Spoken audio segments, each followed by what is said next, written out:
So we have two people representing clusters, and we have two people representing different regional perspectives.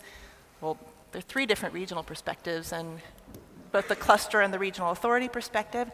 And I'd like to start out by giving you each some time to kind of just present your views on, okay, these policy trends, it's a lot of nice words, but how do we take it in on a regional level, and how are things enacted, or where are your regions in this, or your cluster initiatives in this? And I'll start, Henrik, you're looking like you're ready. I am. Okay, we'll start with you, Henrik. And you can introduce yourself, where you're from, and thank you very give much. the floor. Thank you very much for giving, I presume the sound is, here we are. Thank you very much for this opportunity. And my name is Henrik Bjerregaard, and I'm from the Clean Cluster in Denmark. And we are a very mature cluster. We have been along for many, many years. And just by stating this one, I can argue that we have to dissolve ourselves by now. We have long lived our initial thoughts. Of course, I think that's a very bad answer. So we are trying to find our new position. And I'm head of energy department, and we are around 30 people in that group. And we are the national cluster in Denmark within this area. When I say energy, it is not only manufacturing of energy, it's also distribution of energy, consumption of energy, let alone nowadays storage of energy. All that, of course, has to be energy efficient, and we are also working on a behavioral level on business to business. When do you use all your energy? And this is my notebook, so and I just made some notes because I would like to add a few words on what you just said, and what is a cluster from our perspective. And one of the prime things for a cluster, that is to be the neutral platform. We don't have any political agendas. We don't have any technical choice compared to, for instance, trade organization. So we are a neutral platform, and we are deal makers between the business, the business, the academia, and the policy level. One of our key actions, that is to do and to initiate research and development projects. That is to visit 50 SMEs in our areas, ask what do you have in your drawers, why don't you try to develop that idea a little bit further together with other SMEs, and now we have an interesting discussion on competition, together with academia. But that's one of our key things to do, that is these innovation projects. And we also say that our innovation project that should have a time span of, say, 2 to 5 years, because then you have enough innovation, but you are distributing it enough to next quarter of business. Another thing, being a cluster, that is the speed of trust. And I think that was a Michael Porter, actually. That's a key issue for a cluster. That's where you meet in a trusted environment and you talk together. Another statement, and I'm just making some statements so we can discuss later. Yeah. Our measurement, that is the performance of the companies. So that's money, that's our first starting point. Money for the companies. What do they get from participating in this? After that, we can discuss the reduction in kilowatt or kilowatt hours. After that, we can discuss CO2 reduction. And after that, we can discuss fulfillment of UN climate goals. But we start with the business. We do, at least. And I'm not saying what is right or wrong, I'm saying what we are doing. In terms of Northern Connections, I think that is the project that do exactly what it says on the can. As a cluster, that is where we meet to discuss with the political level, to discuss cluster policy. We need a forum to do that in a trusted environment. And these projects, they are excellent doing so. It's also these projects where we do find partners throughout Europe or in the region, in the program region, for new projects. And we do so in a trusted environment. So that's why I think these projects, they are excellent as cluster development, let alone to have some influence on the policy. Speaking about internationalization, my very last word in this round will just be that back home at the farm, when we say internationalization, it's very much about export for Danish companies. And for that we have different tools. We have what we call a China desk.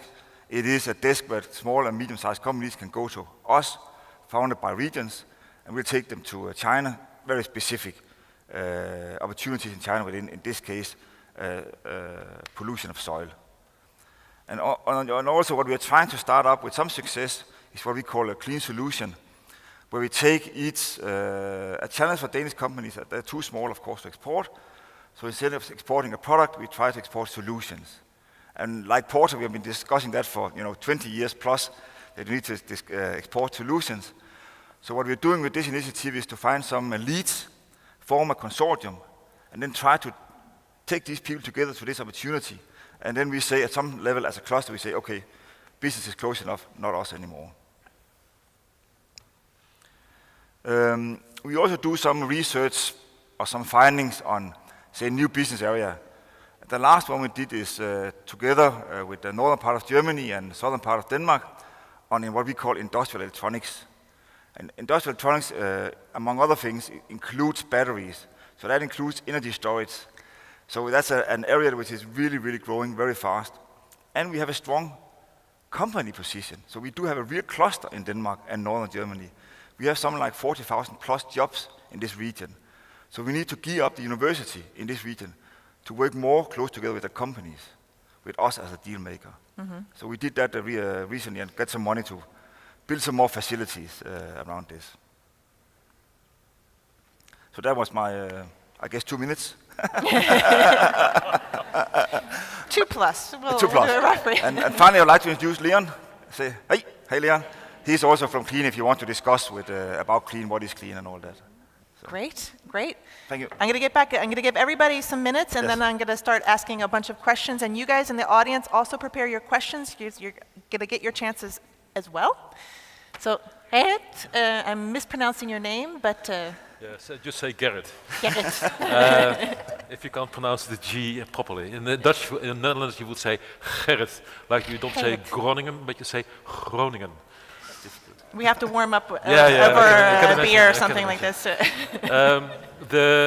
I think the way, Henrik, you position your organization as a deal maker, I think that's a very true description of the position of a cluster organization. When I had this brief introduction earlier, I said, well, the existence of Energy Valley is more or less coincidence. Yes, it was, but at the same time, you saw that in those days, all over the world, people were starting to think about clusters. And indeed, Michael Porter was very important in the thinking of what clusters can be. What I've seen more or less is that, well, in the Netherlands, Energy Valley was one of the first clusters, and that's only 14 years ago, maybe 15 years. And then clusters became fashion, yes. And suddenly every region needed its own cluster. So then you could say there was very much a policy-driven need for creating clusters. It didn't come out of the industry. It came more or less out of the desire of regional politicians to have their own toy to play with. And that is not necessarily a good thing. So that's one thing, because you start to get competition on all kinds of levels and so on, and usually to focus on that is good. So the period after, we had the smart regional industrialization policies and the smart specialization. And then in the northern part of the Netherlands, 3 items were chosen, which was agriculture, energy, and water. And some other issues were left as being, well, tryouts of clusters, for example, of sensor technology, but they were more or less put aside. And the focus was on those smart specialization. And I think smart specialization is good for a region. It can also be good for a cluster when this specialization is focused on the cluster initiatives, and the cluster organization does have a role in it. At the same time, the choosing for smart specialization usually starts with an inward-looking process from what are we strong in, what is our position. And that does not necessarily include working with other regions or going abroad and have a cooperation on a certain subject, on a cluster subject, between different organizations. So I think this is the important thing of the Northern Connection project is that it embraces smart specialization, but at the same time tries to avoid this inward-looking perspective by what can we do together and how can that improve the development as a whole. And I think that's very important, and that's really a new phase. I was very glad with your introduction because I thought it was a brilliant overview of the thinking about clusters in Europe. And indeed, you see this development in these 3 periods, and I think the subject of Northern Connections really fits in the third object. How can we improve the existing cluster organizations and how to move forward? Thank you. Thank you, Gerrit. Christina, you're coming from another part of the world entirely. You're not from the north. Thank you for inviting me at this important event in Groningen.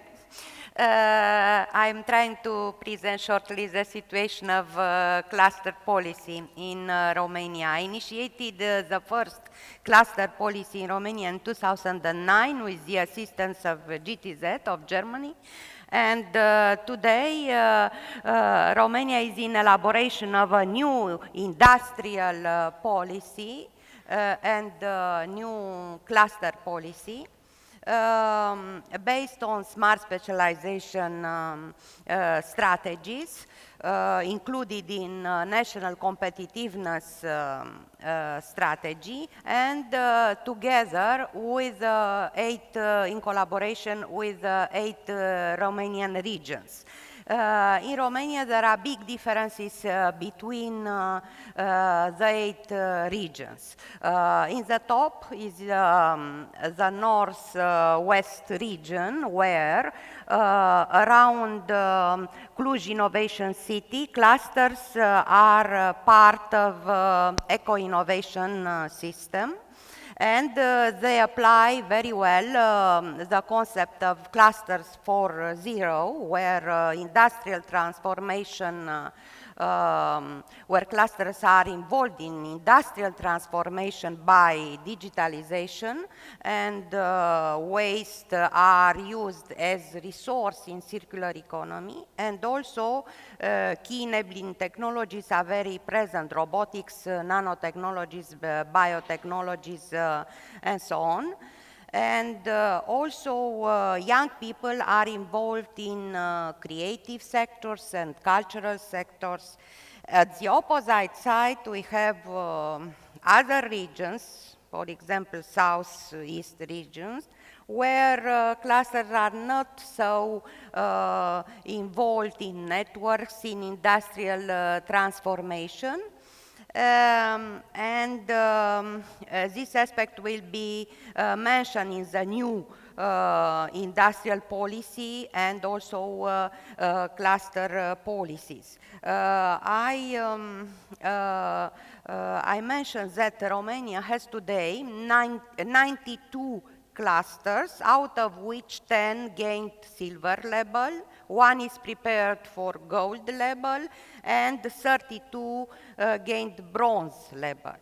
That means half of the total number of clusters are important for cluster policy. All clusters are involved in this new cluster policy and will be present also at the national cluster conference that will take place in Romania in November, 22-23 November. I invite all of you to participate at our event with the participation of the European Commission and other clusters from EU member states. The approach of our clustering process, the clustering process is a team process, it's not a solo effort. In this clustering process has a bottom-up approach from the regional level, mainly industry-driven. But the economic reality in Romania demonstrated that the cluster research-driven get more influence on the regional level, because in Romania is not a culture of collaboration and trust between main actors involved in clusters, and where is a strong collaboration between municipalities, civil society, businesses, R&D entities, banks also. This region is, has a strong voice in other government initiatives and also in front of European institutions. Romania today has two national conferences, one in Cluj, Innovation City, in June, led by TCI network, and where Open Innovation 2.0 is on the topic, and the other is in Bucharest, where we detail more European strategy, like Danube strategy, where Germany and Austria lead very well this process of clustering, and another topic related to biotechnology is there are clusters involved in BioValnet with Meyer Zuckocker involved, and also other project, Cluster X 2.0 from Interreg, and we have many clusters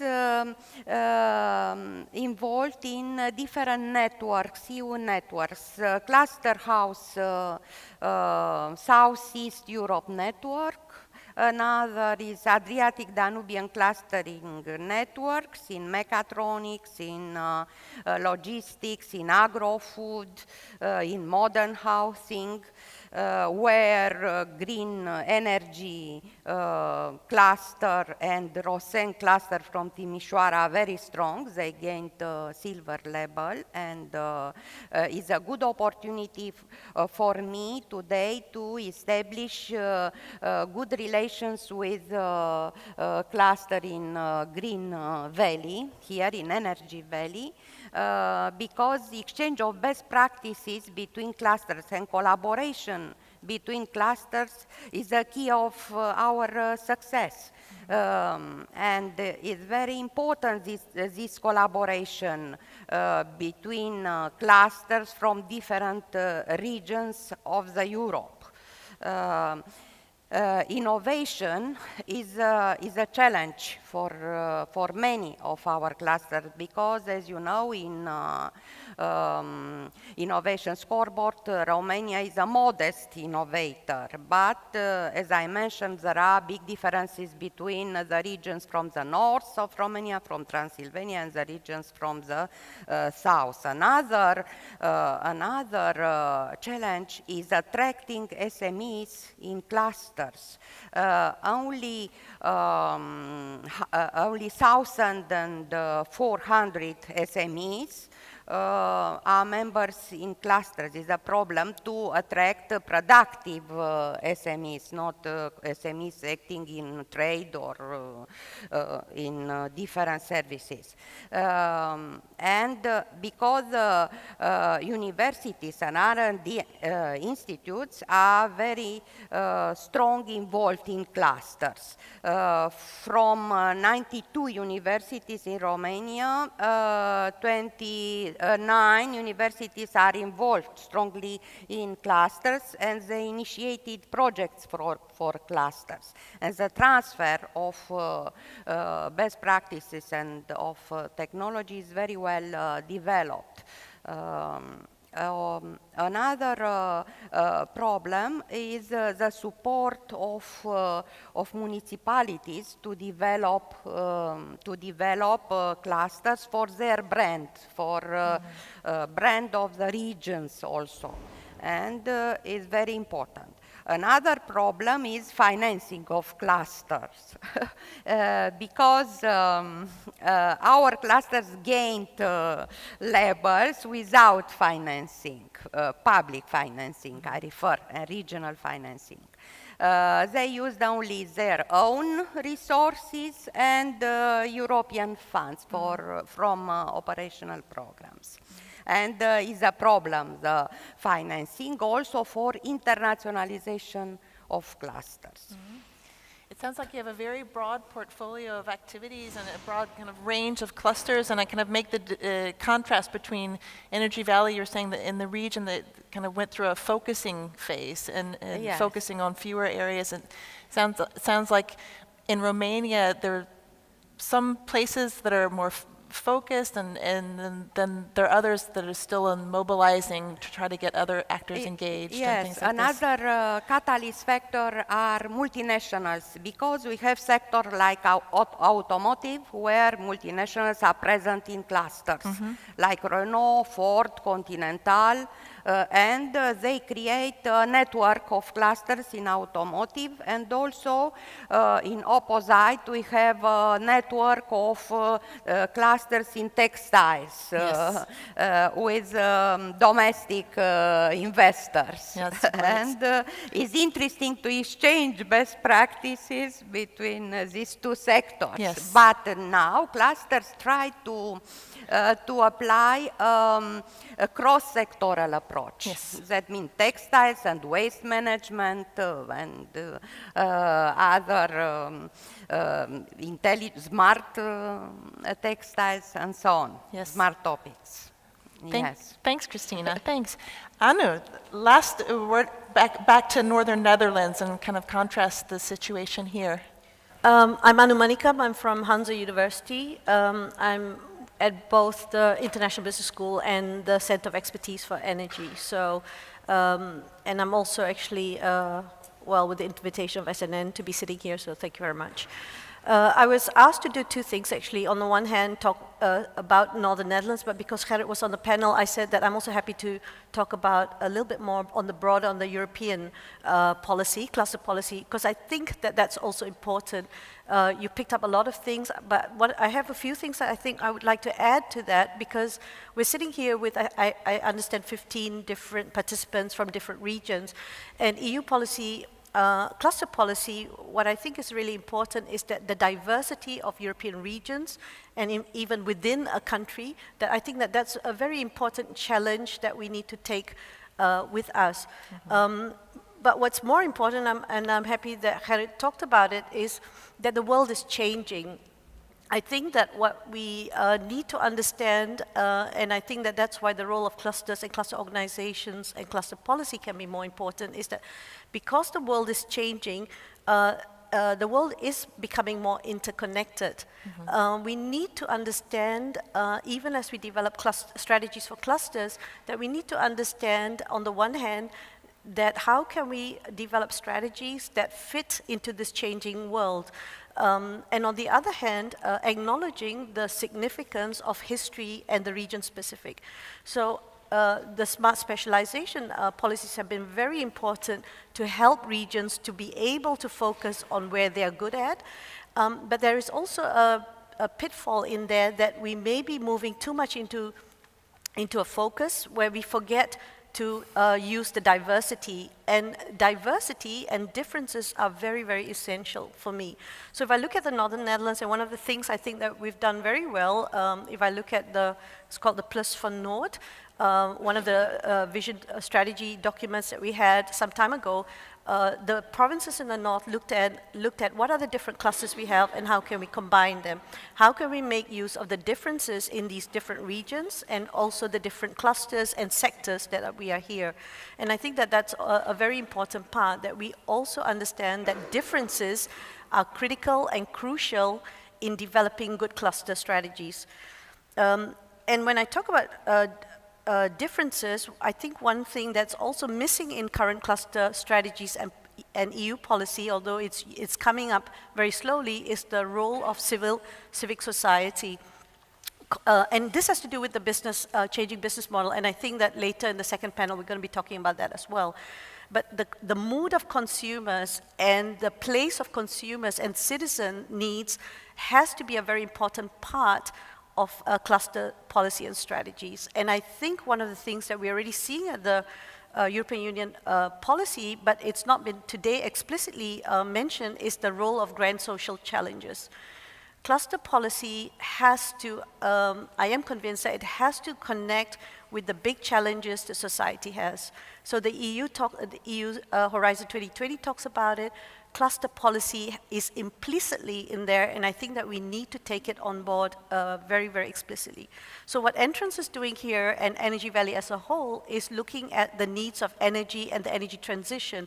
This is a big societal challenge. How do we sustainably do good business with these very urgent questions that are hanging above us?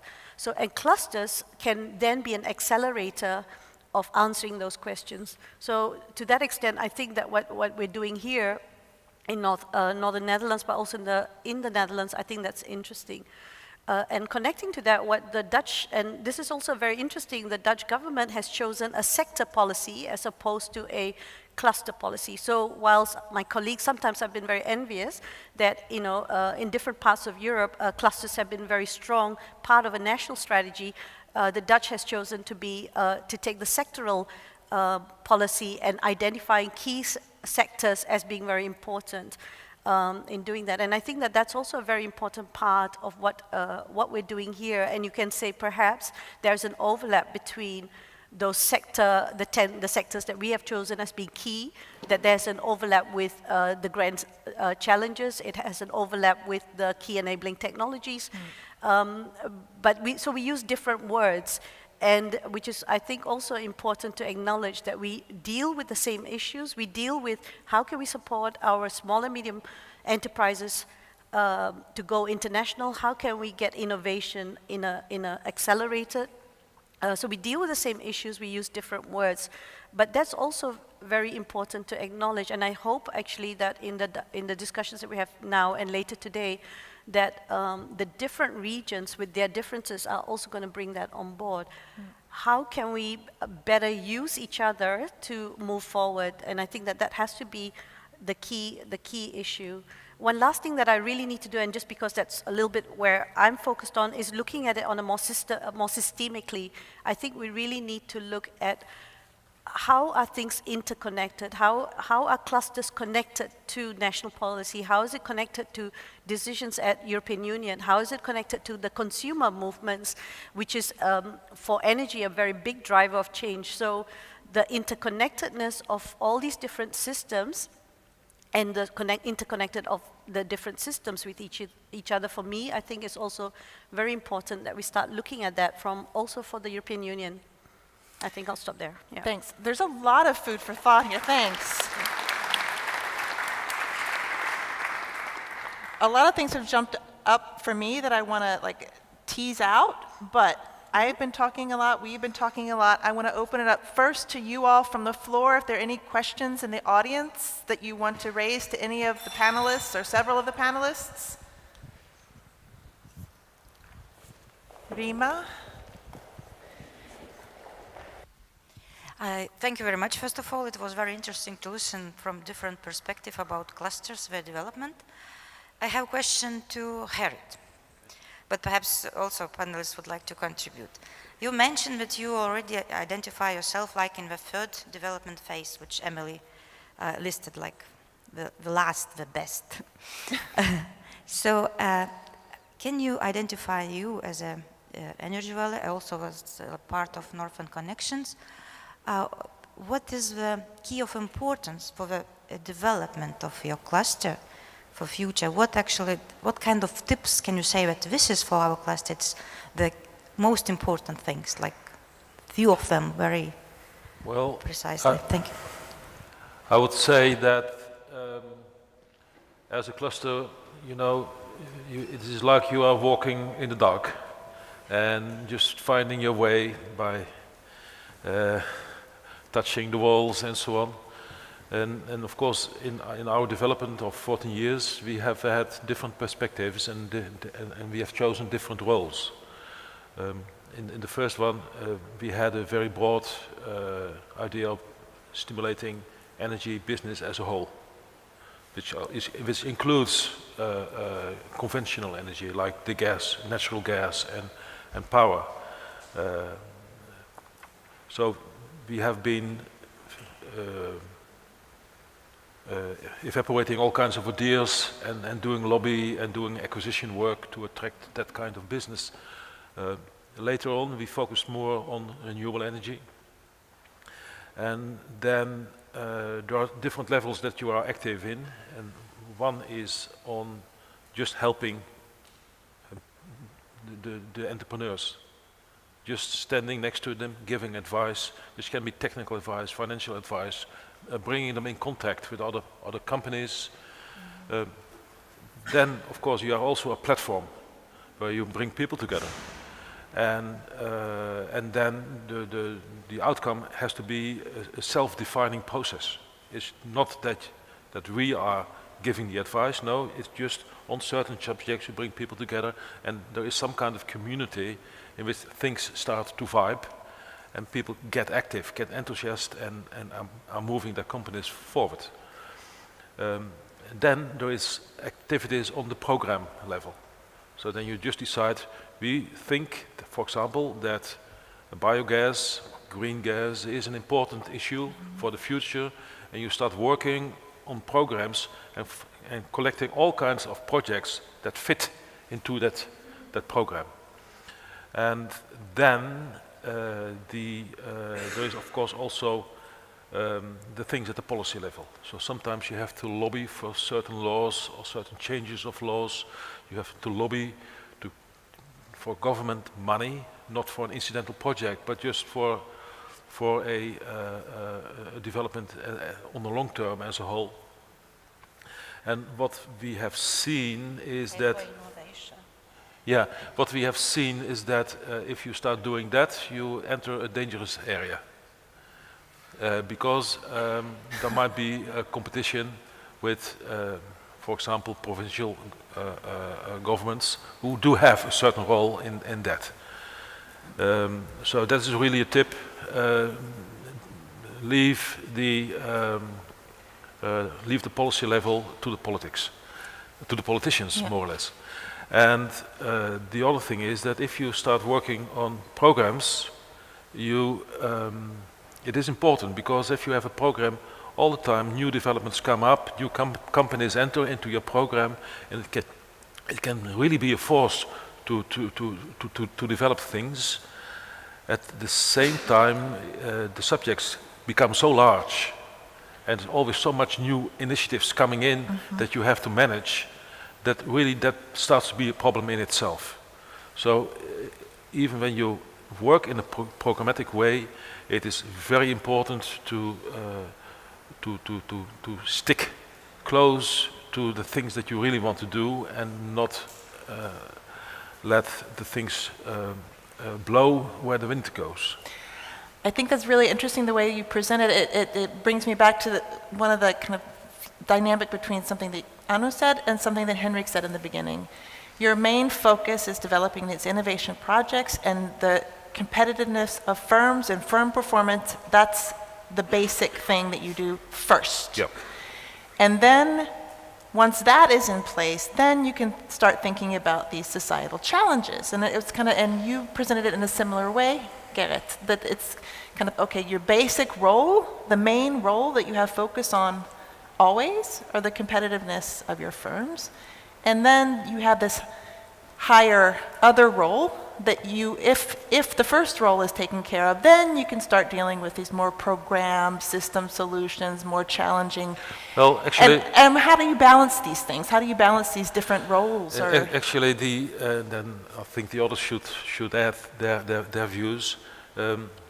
Well, because we were starting to specialize on renewable energy, we thought, well, we need a regional renewable energy as well. It's part of a national program. So we took the initiative to write a regional program for introducing renewable energy, which was not a business program. Business was part of that, but it was basically an implementation program to have as much renewables as possible.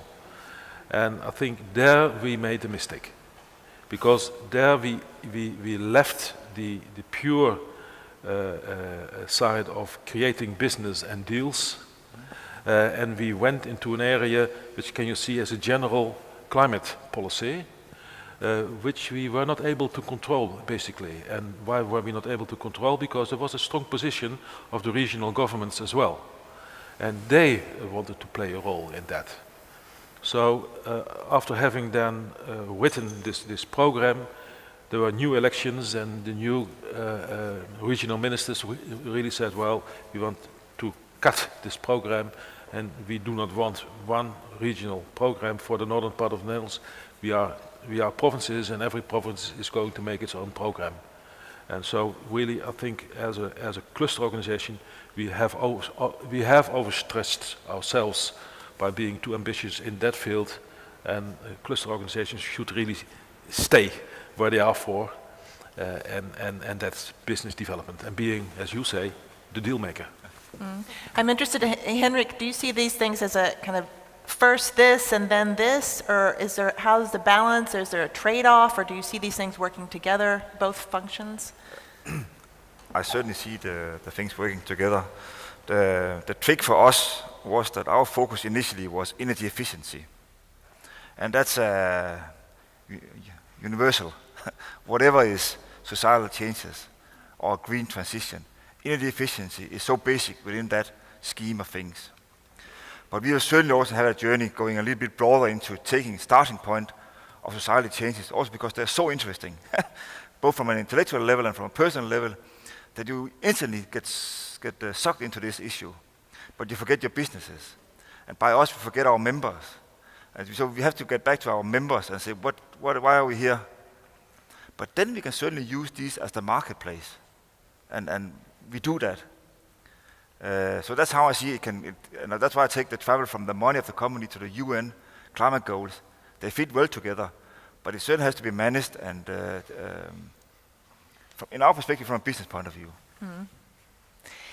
I have a question for all of you, and it's, I presented this kind of evolution of European cluster policy and the things that are on the agenda now. If you could say, in your regional context, for your cluster, for your region, are there things that have certain priority? Are there certain aspects, or is industrial modernization more important than internationalization, or the opposite? Are there certain things that have more priority for you in your regional context? We can start with Christina. Yes. Each region in Romania, I think, has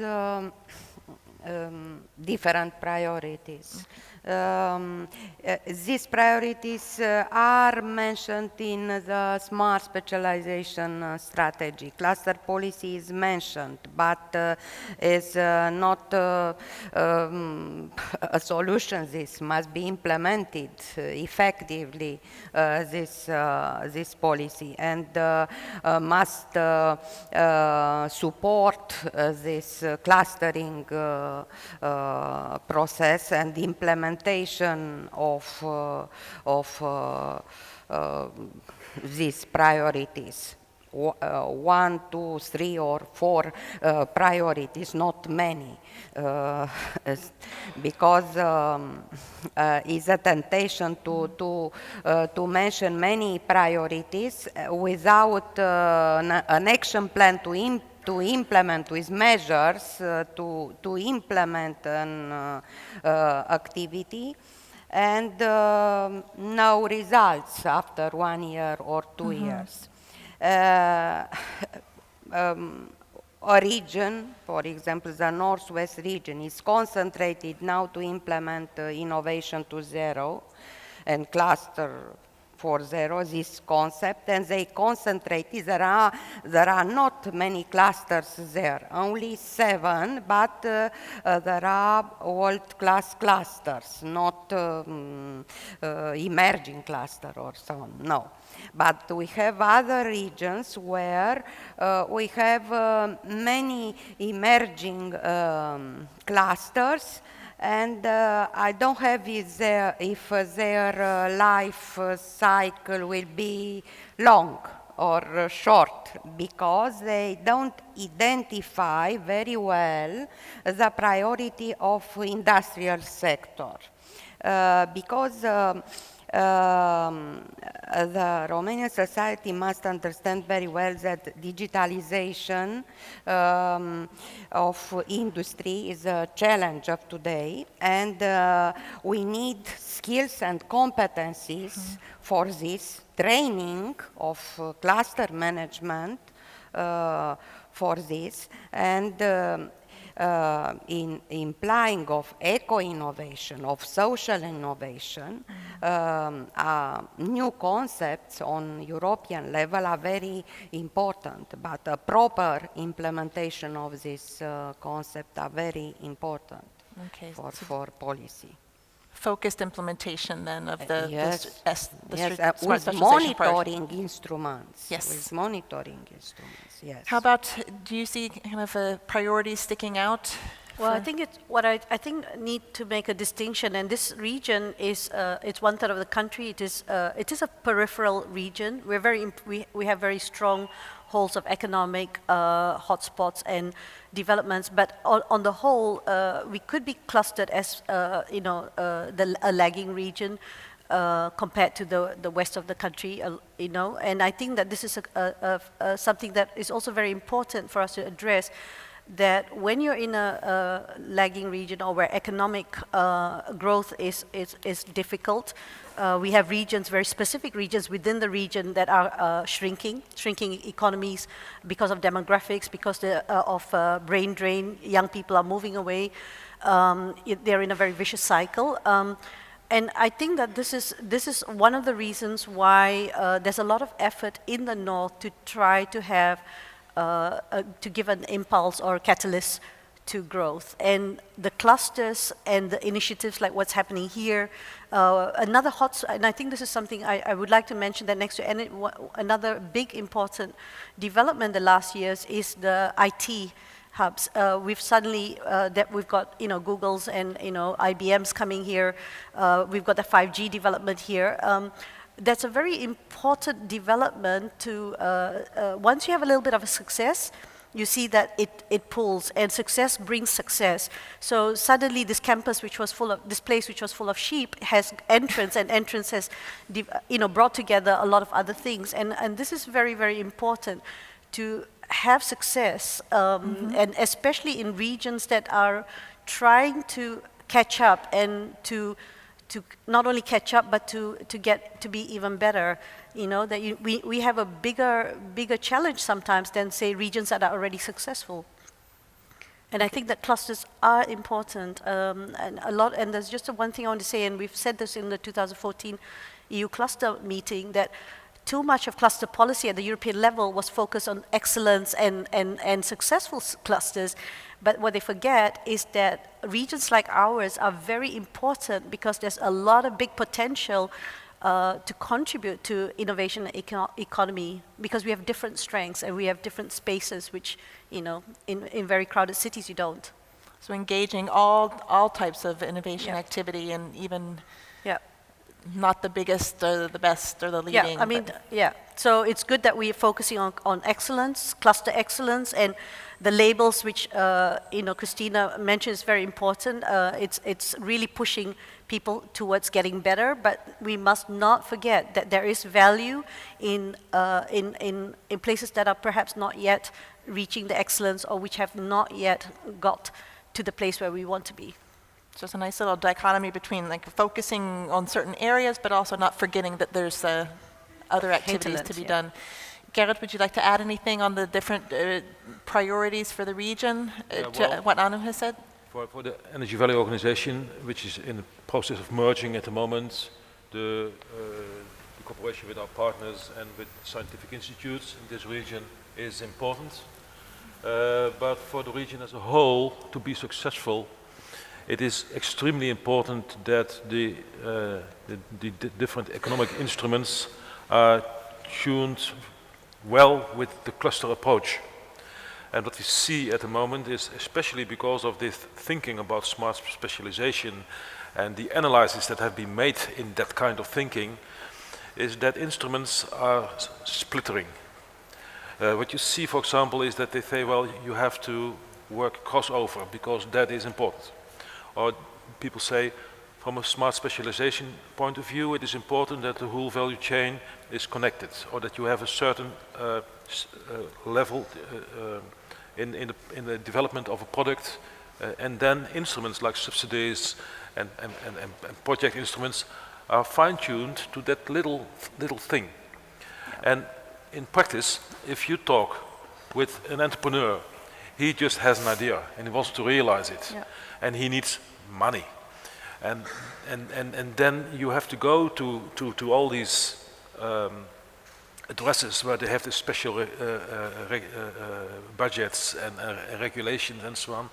And then you really have to tiny formulate a project in such a way that it really fits in that little hole. Yeah. And that is always a problem. So in general, I would say budgets should be more general. That would make the work much easier. And the idea of becoming better in this the third phase of thinking about economic development and smart specialization has led to a splintering of budgets and just making life more difficult. Okay, so it's not really, the budgets aren't really matching up with these higher needs or higher ambitions. Well, it's good that the thinking is there and you can recognize it, but it should not lead to this splintering of budgets and instruments. Henrik, how about you? I'll be happy to add that what we are seeing at the moment in Denmark is that the political level are really discussing where to put which sort of specialized regions. And that is really helpful for us to see that. Then of course there's a lot of political ambitions behind that, and that's just fine, and we are happy to work in that area. But we are seeing that they're taking some decisions, long-needed decisions, on what region to specialize on what. And that just makes life easier for us. In terms of funding, well, of course, that's the life of a cluster, and for many of us also universities. You know, we are jumping from small hill to small hill, and as long as there's no long-term planning or long-term project, we might fail. So the longer and the more general, the better for us. That's for sure. Yeah. The final thing, but I do believe in it as well. And you're mentioning a connected world. Yes, we have to embrace that. And of course, the world has been changing for the last 1,000 years. So it is today. And of course, everybody's speaking about digitalization. We as a domain or as a knowledge energy, we need to embrace digitalization much more than we're doing. And everybody's talking about it, and we just need, I think, of course, my hammer is innovation project. So focusing on energy and digitalization, that sticks out. Yep. Energy and digitalization. You need to be clear on that one. Yeah. Any final question, one question from the audience before we wind up and have a coffee break? Yes. You can stand, and you need a microphone. Hi, Janus Kalsbeek, Energy Valley, working within Northern Connections. I was wondering what your view is on internationalization activities for a cluster. Where does your involvement start and where does it end? And how do you think European policies and programs could better support such activities? Okay. For me, it's very clear that for the cluster, as a cluster, it is programs like Northern Connections, and they do the trick, because that is where I can discuss with the politicians or policy makers on what the need of the cluster. That's where we meet. But when I go back home and we discuss internationalization, it's about export opportunities. So we just have to balance that one, and it's not a problem for us. But we need both the internationalization of the cluster and the export opportunities for our members. That's internationalization for us. Yep. Well, because clusters are regional, there's a tendency to stay regional. And when I analyze all the projects that we do, I would say we only go international when there are international projects. So for some reason, this is a kind of vehicle that you need.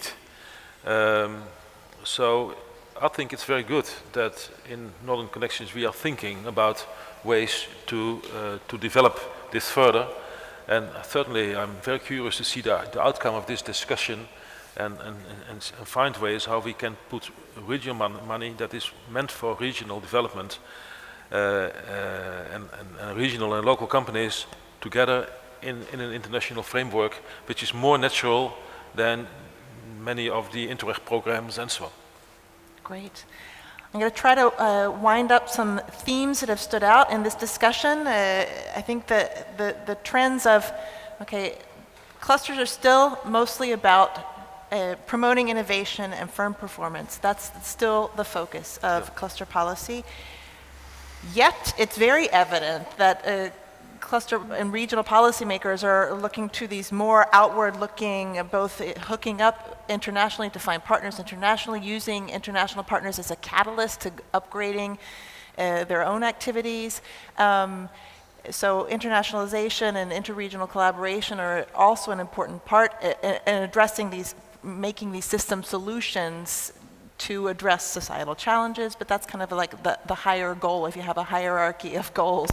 And then on the policy aspect of things, there's a need for flexible instruments, longer term focus instruments, and definitely continuation of Interreg and other types of instruments to catalyze these kind of international processes, because otherwise internationalization will remain focused on export, because that is kind of the main role of cluster organizations. You need these kind of other instruments to work more in international collaboration to develop and encouraging those kind of things. Any final quick words from the panelists? Have I done an okay job at summarizing the main thrusts of this panel discussion?